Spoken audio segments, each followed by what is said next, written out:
Have you ever sat quietly and asked yourself, why do people treat me like this? Why do they ignore me, dismiss me, interrupt me, or take me for granted? You try to be kind. You try to be respectful. You try to avoid conflict. And yet, somehow, you still end up feeling small. The truth is, most disrespect doesn't happen randomly.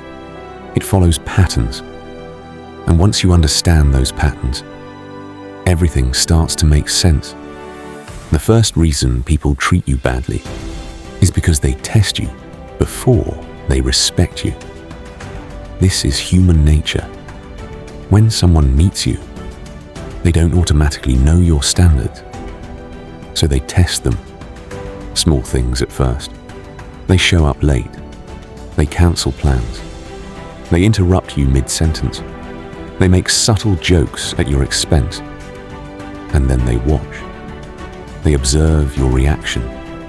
If you laugh it off, if you stay silent, if you pretend it didn't bother you, they learn something.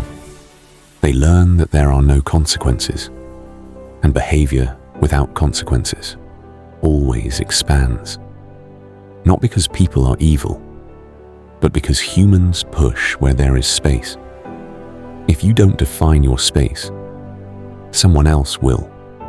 Another reason people treat you badly is because you appear too available.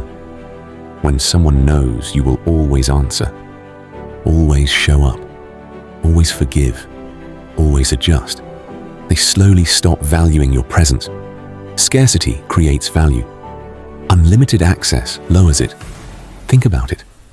We respect what feels limited. Time, attention, energy. If you give those things freely without boundaries, people subconsciously downgrade their importance. Not because you lack value, but because you're not protecting it. Sometimes, the real reason people treat you badly is because you're afraid to disappoint them. You say yes when you want to say no. You agree when you disagree. You apologize even when you didn't do anything wrong. And slowly, you train people to believe your comfort comes second. When someone senses that you fear losing them, they unconsciously feel superior. And superiority weakens respect. Respect grows when someone knows this person will walk away if necessary. If you never show that strength, people assume you don't have it. There's also something deeper. People respond to emotional control.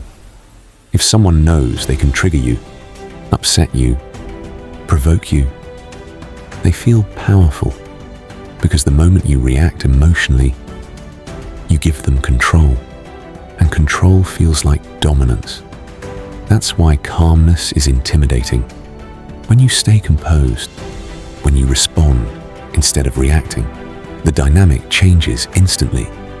People respect what they cannot control, and they disrespect what they can easily shake. Now here's something important. Not all disrespect is about you. Some people treat others badly because they don't respect themselves. Insecure people project. Jealous people criticize. Emotionally weak people try to dominate. Their behavior is a reflection of their internal instability. But even when the disrespect comes from their insecurity, you still have a responsibility to protect your boundaries. Understanding someone's wounds does not mean tolerating their behavior. Compassion without standards turns into self-betrayal.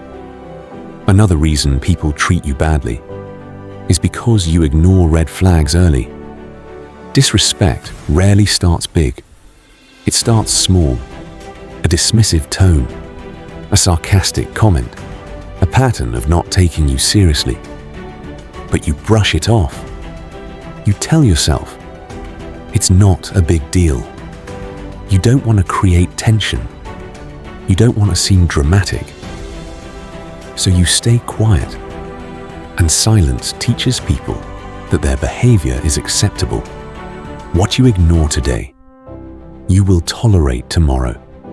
Now let's talk about consequences, because this is where everything changes. People repeat what has no consequence. If someone disrespects you and nothing changes, why would they stop? Boundaries without enforcement are just suggestions, and suggestions can be ignored. Real boundaries require action. Sometimes that action is distance. Sometimes it's reducing access. Sometimes it's walking away quietly. Not aggressively, not emotionally, just firmly. Distance restores respect faster than arguments ever will. And maybe the hardest truth of all, sometimes people treat you badly because they know you won't leave. When someone senses that you are afraid to lose them, they relax their effort.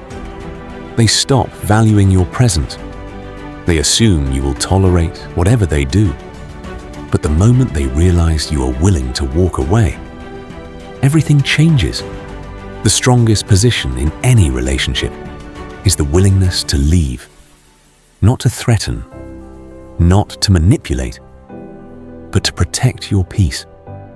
Now let's address the emotional part. Why does disrespect hurt so much? Because it attacks your identity. It makes you question your worth. It makes you doubt yourself. It makes you wonder what you did wrong. But here is something you must understand deeply. Your value does not decrease because someone fails to recognize it. Their treatment reflects their perception, not your worth. When your self-worth becomes internal, disrespect stops shaking you. It starts revealing who deserves access to you. So what should you do moving forward? First, stop over-explaining yourself. You don't owe everyone long justifications.